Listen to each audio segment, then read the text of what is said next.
Bonjour à tous, ici Alexandre, analyste crypto basé à Bruxelles. Il y a 2 jours, lors du Community Day de Ripple, j'ai entendu quelque chose qui m'a profondément marqué. Pour la première fois, j'ai vraiment compris la vision stratégique complète de Ripple.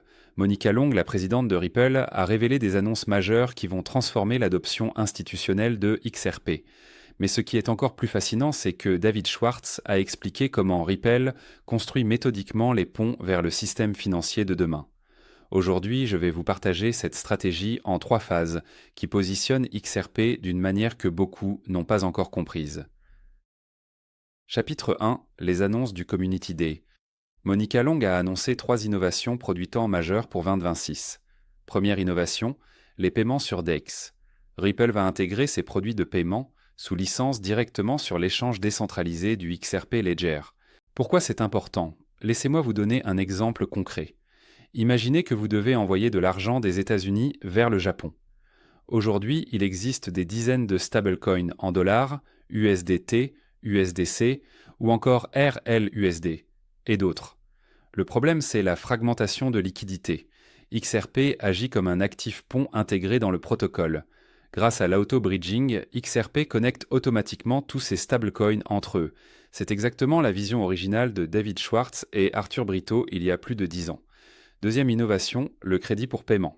Les prestataires de services de paiement ont souvent besoin de crédits overnight pour assurer le financement approprié.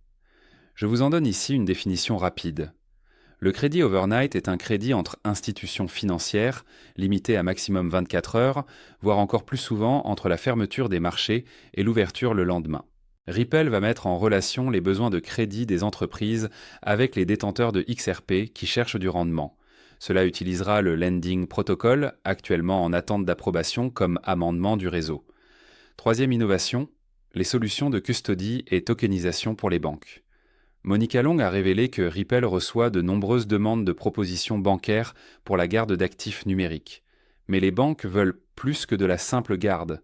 Elles veulent tokeniser leurs dépôts, leurs fonds, leurs actions et leurs obligations. Ripple positionne le XRP Ledger comme la meilleure blockchain pour ces institutions.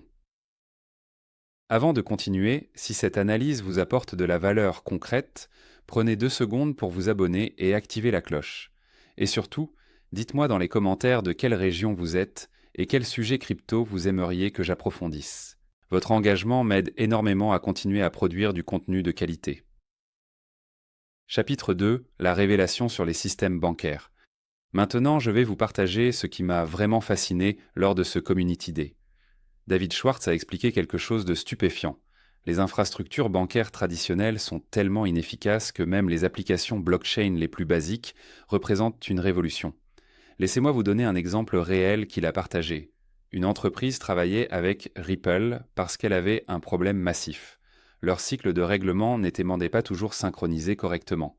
Avant un week-end ou la fermeture du marché, ils n'avaient pas toujours les fonds dans les comptes appropriés. Résultat, ils perdaient entre eux du rendement overnight sur le marché repo. Avec le XRP Ledger, ce problème disparaît complètement. Les dépôts peuvent être déplacés instantanément vers des marchés générant du rendement, même la nuit, même le week-end. Pas besoin de script manuel, tout est automatisé 24 heures sur 24, 7 jours sur 7, 365 jours par an. Les banques traditionnelles ne peuvent gérer la liquidité que pendant environ 40 heures par semaine. Avec la blockchain, c'est 168 heures par semaine. Imaginez l'avantage compétitif. Chapitre 3. L'avantage comptable de la blockchain. David Schwartz a partagé un autre cas d'usage révélateur. Certaines des plus grandes entreprises avec lesquelles Ripple travaillait au début ne voulaient rester rien savoir de la blockchain, mais elles n'avaient pas le choix. Pourquoi? Parce qu'elles dépensaient normalement des fortunes en auditeurs. Des équipes entières vérifiaient que les transactions avaient bien eu lieu, tant qu'ils regardaient des lignes de chiffres toute la journée pour confirmer que ces chiffres étaient corrects. Avec une blockchain comme le XRP Ledger, ce travail devient obsolète. Le règlement et le paiement se font simultanément. Pas besoin de réconcilier les livres, pas besoin de tiers vérificateurs, tout est public et transparent sur la blockchain. Ces entreprises ont adopté la blockchain non pas parce qu'elles aimaient la technologie, mais parce que c'était exponentiellement moins cher. Ils ont licencié leurs équipes d'audit et ont utilisé la blockchain simplement comme standard comptable. Chapitre 4. La stratégie en 3 phases de Ripple. C'est ici que j'ai compris la vision complète de Ripple. Phase numéro 1, accrocher les institutions avec des applications blockchain simples mais révolutionnaires. Même les fonctionnalités les plus basiques de la blockchain sont game-changing comparées aux systèmes bancaires actuels. Disponibilité 24 sur 24, 7 sur 7, pas d'intermédiaire, comptabilité automatisée. Et pour nous, dans l'industrie crypto, c'est ennuyeux. Mais pour les institutions financières, c'est révolutionnaire. Phase numéro 2, créer une dépendance à l'infrastructure Ripple. Une fois que les institutions voient enfin les économies massives et l'efficacité, elles ne veulent plus revenir en arrière. Ripple construit une relation de confiance sur plusieurs années. Phase numéro 3, l'upselling vers la défi institutionnelle. Une fois que les institutions sont à l'aise avec les bases, Ripple peut leur proposer des solutions plus avancées. Tokenisation sophistiquée, pools de liquidités overnight, prêts automatisés, marché repo natif sur blockchain. Et devinez quoi? Ces institutions ne vont pas aller chercher ailleurs. Elles vont rester sur le XRP Ledger parce que c'est là qu'elles ont construit leur confiance. Chapitre 5, Ripple versus la concurrence. Pendant que Ripple annonçait ses développements majeurs, quelque chose de révélateur s'est produit. Charles Hoskinson, le fondateur de Cardano, était en direct sur CoinDesk, parlant de l'échec de l'industrie crypto. Il disait que le sentiment est au plus bas, que les gens doivent pivoter, essayer de nouvelles choses. Le contraste est assez frappant. Pendant que Cardano parle d'échec, Ripple annonce une vague d'adoption institutionnelle. Pourquoi cette différence? La réponse est dans la stratégie de ciblage. Cardano, Solana et beaucoup d'autres ont ciblé le marché retail. Ils ont construit pour que tout le monde utilise des wallets crypto, trade des MEMS, achète des NFTs, fasse du yield farming. Cette vision n'était jamais réaliste.